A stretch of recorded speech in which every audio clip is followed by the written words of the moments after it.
IT বাড়ির পক্ষ থেকে responsive web design Bangla video টিউটোরিয়ালের আজকের পর্বে আপনাদের সবাইকে স্বাগত জানাচ্ছি। আজকের পর্বে রেসপন্সিভ ওয়েব ডিজাইন শুরু করার পূর্বে আমরা জানবো যে সাধারণত আমরা ইন্টারনেটে যে ওয়েবসাইট গুলো থাকে সেগুলোর কি কি টাইপের পেজ লেআউট হতে পারে বা ডিফারেন্ট পেজ লেআউট। তো সাধারণত আমরা ইন্টারনেটে 4 ধরনের পেজ লেআউট দেখে থাকি, বা একটা ওয়েবসাইটে সাধারণত 4 ধরনের পেজ লেআউট করা যায়। সেই 4 ধরনের পেজ লেআউট হচ্ছে static page layout, liquid page layout, adaptive page layout, responsive page layout. তো স্ট্যাটিক পেজ লেআউট যেটা রয়েছে সেটা সম্পর্কে যদি আমরা বলতে চাই, সেটা হচ্ছে এক কথায় ফিক্সড লেআউট। যেমন আমরা যখন HTML CSS কোর্সটাতে আপনারা দেখেছেন, বা আপনি যখন ওয়েবসাইট ডিজাইন শিখবেন তখন দেখবেন সাধারণত একটা ওয়েবসাইট 960 পিক্সেল উইডে করা হয় বা 1000 পিক্সেল উইডে করা হয়। সো এই যে একটা ওয়েবসাইট 960 পিক্সেল উইডে করা হচ্ছে, এই যে একটা ফিক্সড লেআউট, এটাই হচ্ছে মূলত স্ট্যাটিক পেজ লেআউট, এবং এটাকে অল্টারনেটিভলি ফিক্সড পেজ লেআউট বলা হয়ে থাকে। এরপর আছে liquid page layout. Liquid page লেআউটের আরেকটি নাম হচ্ছে ফ্লুইড পেজ লেআউট। লিকুইড শব্দের অর্থ হচ্ছে তরল, যেটা তরল। তরলের কাজ কি? যে কোনো পেজ লেআউটে অটোমেটিক্যালি, মানে যে কোনো জায়গায় আপনি যদি পানিকে কোনো গ্লাসে রাখেন, সেই গ্লাসেরই আকৃতি ধারণ করবে। সো লিকুইড পেজ লেআউটটা হচ্ছে এরকম, আপনি এটাকে যেই স্ক্রিনেই দেন না কেন সেই স্ক্রিনের সাথে অটোমেটিক্যালি ফিট হয়ে যাবে, আপনাকে কিচ্ছু করতে হবে না। এটা খুবই চমৎকার ডিজাইন বা ফ্লুইড ডিজাইন বলা হয় এটাকে। তো এটার প্র্যাকটিক্যাল আমরা একটু পরেই দেখব। তো এটা জাস্ট আইডিয়াটা হচ্ছে এরকম যে আপনার স্ক্রিনের সাথে অটোমেটিক্যালি সেটা ফিট হয়ে যাবে। তো এরপরে যেটা আছে অ্যাডাপটিভ পেজ লেআউট, এটা হচ্ছে আরেকটু অ্যাডভান্স লেভেলের। অ্যাডাপটিভ পেজ লেআউটটা মানে হচ্ছে যে এটা রেসপন্স করে। যেমন ধরুন এটা সিস্টেমটা এরকম, আপনি নির্দিষ্ট রেঞ্জের মধ্যে আপনার পেজটাকে আপনি উইডথ চেঞ্জ করতে পারবেন। যেমন আমাদের কম্পিউটার মনিটর গুলো বিভিন্ন রেঞ্জের হয়, যেমন 1920 পিক্সেল, আবার 1080 পিক্সেল, দেন 720 পিক্সেল ইত্যাদি বিভিন্ন পিক্সেলের আমাদের স্ক্রিন গুলো হয়। সো আপনি চাইলে বিভিন্ন পিক্সেল রেশিও অনুযায়ী, যে কত থেকে কত, এত থেকে এত পিক্সেল পর্যন্ত আমার ওয়েবসাইটের উইডথ এত থাকবে, আবার এত থেকে এত পিক্সেল পর্যন্ত আমার ওয়েবসাইটের উইডথ এত থাকবে। এইভাবে আপনি আপনার ওয়েবসাইটের বিভিন্ন উইডথ আপনি ফিক্স করতে পারেন অ্যাডাপটিভ পেজ লেআউটের মাধ্যমে। এবং সবার শেষ হচ্ছে রেসপন্সিভ পেজ লেআউট। এটা হচ্ছে মূলত লিকুইড পেজ লেআউট এবং অ্যাডাপটিভ পেজ লেআউট, এই দুইটার সমন্বয়ে তৈরি করা হয় responsive page layout. Responsive page layout হচ্ছে সবচেয়ে ইফেক্টিভ এবং সবচেয়ে চমৎকার। রেসপন্সিভ পেজ লেআউটে আপনি একটি ওয়েব পেজ যে কোনো স্ক্রিনের সাথে অটোমেটিক্যালি ফিট হবে, তার পাশাপাশি এটা বিভিন্ন সাইজের স্ক্রিনের জন্য অ্যাডাপটিভ পেজ লেআউটে যেরকম রেসপন্স করে ওইরকম রেসপন্স করবে। সো বিষয়গুলো যদি আমরা আরেকটু প্র্যাকটিক্যালি দেখতে চাই, আমরা এখানে 4টা পেজ ওপেন করে রেখেছি। এই পেজগুলোর লিংক আপনারা এখানে দেখতে পারতেছেন, অথবা আমাদের এই টিউটোরিয়াল ডিভিডির সাথে সোর্স ফোল্ডারে দেয়া আছে, আপনারা চাইলে সেখান থেকেও দেখে নিতে পারেন। তো আমরা একটু প্র্যাকটিক্যালি দেখি। এতক্ষণ যে আমরা বললাম চার টাইপের লেআউট রয়েছে, এটা একটু প্র্যাকটিক্যালি দেখব। প্রথমেই স্ট্যাটিক লেআউট। তো আমরা বলেছিলাম স্ট্যাটিক লেআউট হচ্ছে ফিক্সড। এটা আমরা স্ক্রিন যতই বড় ছোট করি না কেন এটা ফিক্সড থাকবে। সো আমরা এটাকে একটু আমাদের গুগল ক্রোমকে আমরা একটু ছোট করি, দেখি এটা ফিক্স থাকে কিনা। দেখুন দেখুন আমাদের স্ক্রিন ছোট করলাম, আমাদের এটা কিন্তু ফিক্সই রয়েছে। দেখুন এটা কিন্তু এই পাশ দিয়ে কিন্তু কেটে গেছে, আমরা দেখতে পাচ্ছি। এই কাটা অংশগুলো আমরা নিচে স্ক্রল বার চলে আসছে, স্ক্রল করে আমাদেরকে দেখতে হবে যদি আমরা দেখতে চাই। সো তার মানে বুঝতে পারলাম আমাদের স্ক্রিন সাইজ যাই হোক না কেন, স্ট্যাটিক লেআউট মানে হচ্ছে সেটার উইডথ ফিক্সড। এরপর আসা যাক লিকুইড পেজ লেআউট বা ফ্লুইড পেজ লেআউট। আমরা বলেছিলাম স্ক্রিন মানে ফ্লুইড পেজ লেআউট হচ্ছে স্ক্রিন আমরা যতই বড় ছোট করি না কেন এলিমেন্ট গুলোর উইডথ সেম থাকবে। কারণ লিকুইড পেজ লেআউটটা মূলত করা হয় পার্সেন্টেজ বেসে। যেমন এটা আমরা দেখুন যতই ছোট করি না কেন, দেখুন আমাদের স্ক্রিন ছোট করতেছি, আমাদের এলিমেন্ট কিন্তু সেম। দেখুন বাম পাশে ন্যাভ, এখানে সেকশন, এখানে হেডার, উইডথ গুলো কিন্তু পার্সেন্টেজ আকারে কিন্তু চেঞ্জ হচ্ছে। সো লিকুইড পেজ লেআউটে কিন্তু আপনি যতই ছোট বা বড় করেন না কেন প্রত্যেকটা এলিমেন্টের উইডথ পার্সেন্টেজ আকারে চেঞ্জ হবে। তো এরপরে আমাদের যেটা রয়েছে সেটা হচ্ছে অ্যাডাপটিভ পেজ লেআউট। আমরা বলেছিলাম যে অ্যাডাপটিভ পেজ লেআউটে আমরা বিভিন্ন রেঞ্জের জন্য আমাদের পেজের বিভিন্ন রেসপন্স আমরা করাতে পারি। তো এটা একটু ছোট করে দেখি কি ঘটে।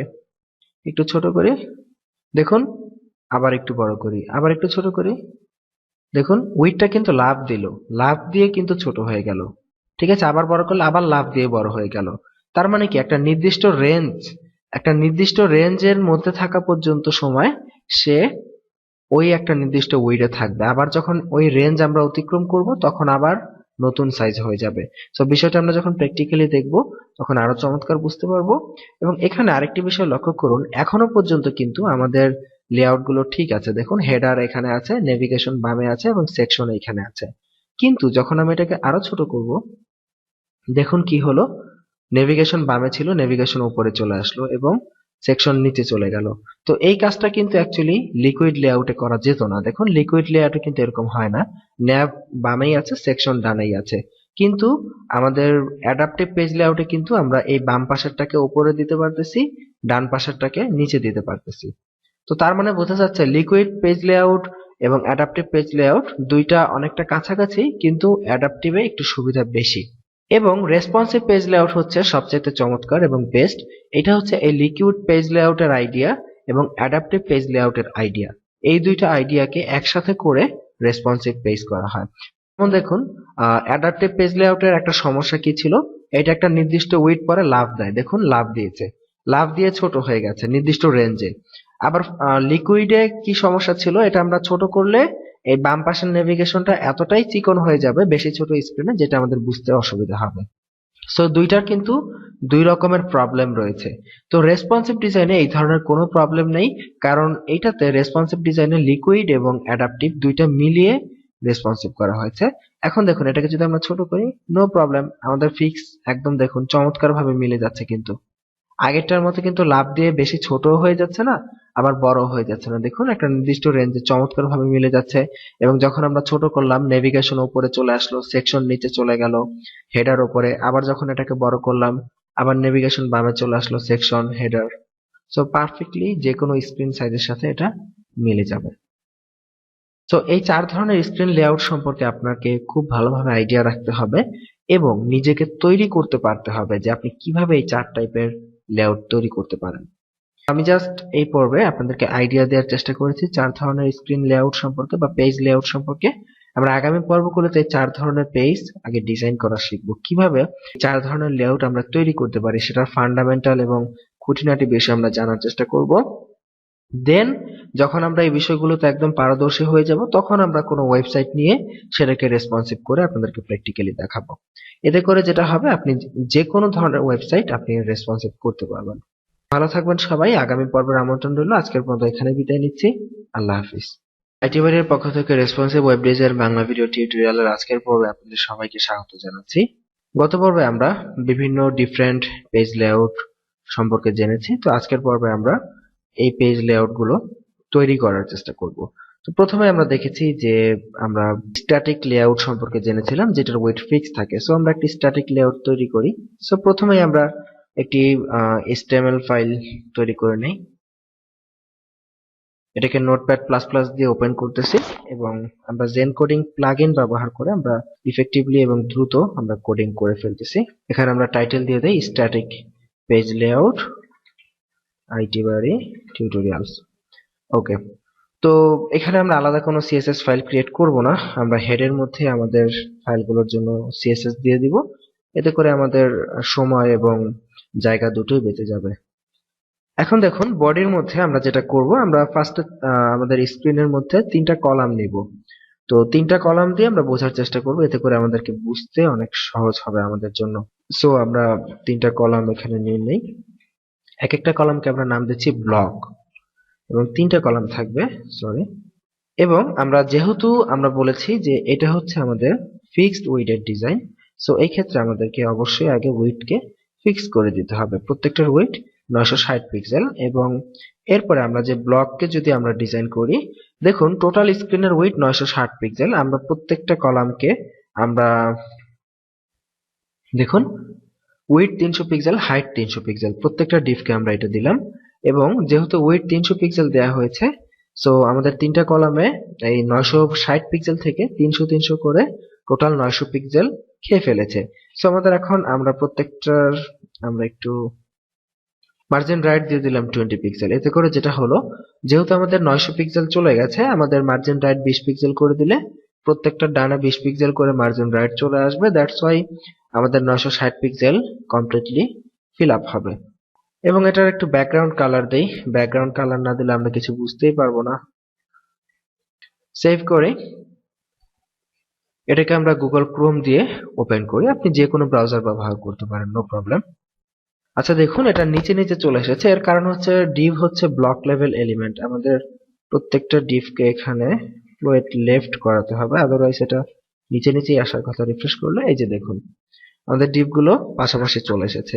এখন এটা যেহেতু স্ট্যাটিক পেজ লেআউট, এটাকে যদি আমরা ছোট করি, আমাদের স্ক্রিন সাইজ ছোট করলে দেখুন কোনো চেঞ্জ হচ্ছে না, বরঞ্চ ডান পাশটা কেটে যাচ্ছে।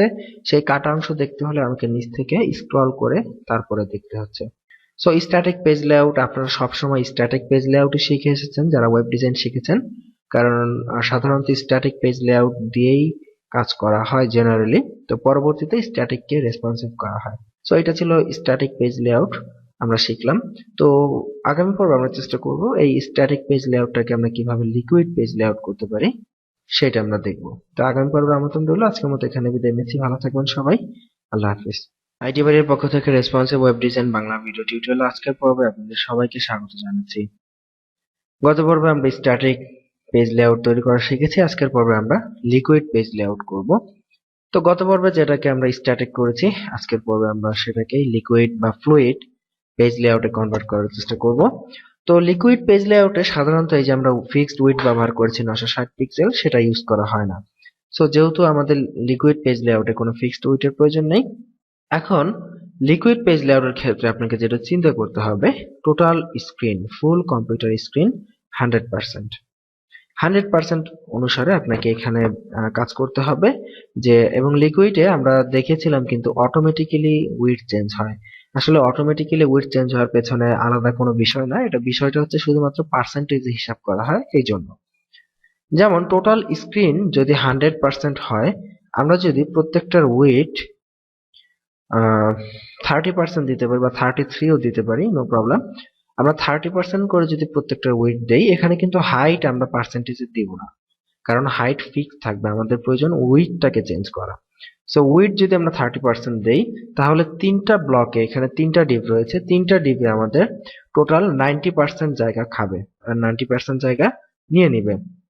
বাকি থাকবে কত? 10%। সো 10% এর 3 ভাগ করলে হয় 3.33% প্রত্যেকটা ব্লকে। সো আমরা প্রত্যেকটার মার্জিন রাইট 3.33% দিয়ে দিই। দিয়ে এবার এটাকে যদি আমরা রান করাই, দেখুন এটা এমন দেখাচ্ছে আমাদের সামনে। সো এটাকে যদি আমরা ছোট করি, স্ক্রিন সাইজ দেখুন, যতই ছোট করি না কেন এটা তার পার্সেন্টেজ অনুযায়ী, যেহেতু আমরা প্রত্যেকটা ব্লককে আমরা এখান থেকে আমরা 30% উইডথ দিয়েছি এবং মার্জিন রাইট দিয়েছি 3.33%। প্রত্যেকটার ডান পাশে 3.33% মার্জিন রাইট চলে আসবে এবং প্রত্যেকটার নিজস্ব উইডথ হবে 30%। এবং এটা অটোমেটিক্যালি হবে, আমাদের কষ্ট করে চেঞ্জ করতে হবে না। দেখুন অটোমেটিক্যালি সেটা তার জায়গা নিয়ে নিচ্ছে তার সুবিধা মতো। সো এই হচ্ছে মূলত ফ্লুইড লেআউট। তো এখন কিন্তু আপনারা আমাদেরকে বলতে পারেন যে ফ্লুইড লেআউট তো তাহলে অনেক চমৎকার, যে কোনো স্ক্রিনের সাথে অটোমেটিক্যালি ফিট হয়ে যাচ্ছে। তো তাহলে আমাদের রেসপন্সিভের কি দরকার? আমরা তো লিকুইড বা ফ্লুইড পেজ লেআউট দিয়ে আমাদের ওয়েবসাইটকে জাস্ট কি করব, পিক্সেলের পরিবর্তে পার্সেন্টেজ দিয়ে হিসাব করে দিব, বাস হয়ে যাবে। তো আসলে হয় আপনি শুধুমাত্র ফ্লুইড লেআউট ব্যবহার করেও কাজ করতে পারবেন, কিন্তু ফ্লুইড লেআউটে কিছু প্রবলেম রয়েছে, যে প্রবলেমগুলো আসলে এখন বুঝবেন না। যেমন আমি যদি এই ফ্লুইড লেআউটে আমরা যদি এটাকে অনেক ছোট করি, দেখুন অনেক ছোট করলে যে সমস্যাটা হবে, এই তিনটা কলাম পাশাপাশি থাকলো কিন্তু কলাম তিনটার সাইজ এতটাই ছোট হয়ে গেল যে এর মধ্যে যে লেখা থাকবে বা এর মধ্যে যে কন্টেন্ট গুলো থাকবে আমাদের ওয়েবসাইটে, সেগুলো এতটাই ছোট হয়ে যাবে যে আমরা পড়তে পারবো না। তো এই সমস্যা দূর করার জন্য আমাদেরকে কি করা উচিত? এই তিনটা কলাম যদি এইরকম না হয়ে এরকম যদি হতো, প্রত্যেকটা কলাম যদি এইরকম হয়ে যেত, এইভাবে ওপরে মানে পাশাপাশি না থেকে, যে প্রত্যেকটা কলাম যদি এরকম ফুল উইডথ জুড়ে থাকতো এবং উপরে মানে পাশাপাশি না থেকে নিচে নিচে চলে আসতো, তাহলে কিন্তু আমাদের কিন্তু দেখতে চমৎকার লাগতো এবং কলামগুলোর উইডথ তখন অনেক বেশি থাকতো, আমরা ইজিলি পড়তে পারতাম। সো এইটা হচ্ছে মূলত এই ফ্লুইড লেআউটের বা লিকুইড পেজ লেআউটের সমস্যা, যে লিকুইড দিয়ে পেজ লেআউট করলে আপনি এটা মানে কলামগুলো ছোট স্ক্রিনে এতটাই ছোট দেখাবে যে আপনার দেখতে ভালো লাগবে না। সো তখনই মূলত আমাদেরকে নেক্সট টাইম আমরা যেটা দেখবো অ্যাডাপটিভ পেজ লেআউট এইটার শরণাপন্ন হতে হয় এই পাশাপাশি থাকা কলামগুলোকে নির্দিষ্ট উইডের জন্য এগুলাকে নিচে নিচে নেওয়ার জন্য বা এগুলাকে রেসপন্স করানোর জন্য আমাদেরকে তখনই কেবল অ্যাডাপটিভ পেজ লেআউটের কাছে যেতে হয়। সো এর পরের পর্বে আমরা দেখব কিভাবে আমরা অ্যাডাপটিভ পেজ লেআউট করতে পারি এবং অ্যাডাপটিভ পেজ লেআউটটা আপনাদেরকে খুব ভালোভাবে বুঝতে হবে। সো আগামী পর্বে আমরা সেটা দেখার চেষ্টা করব এবং তারপরে গিয়ে আমরা দেখব যে এই অ্যাডাপটিভ এবং লিকুইড এই দুইটাকে একত্রিত করে কিভাবে রেসপন্সিভ ওয়েব ডিজাইন করা হয়। তো সেই পর্বগুলোর আমন্ত্রণ রইল। আজকের মতো এখানে বিদায় নিচ্ছি। ভালো থাকবেন সবাই। আল্লাহ হাফিজ।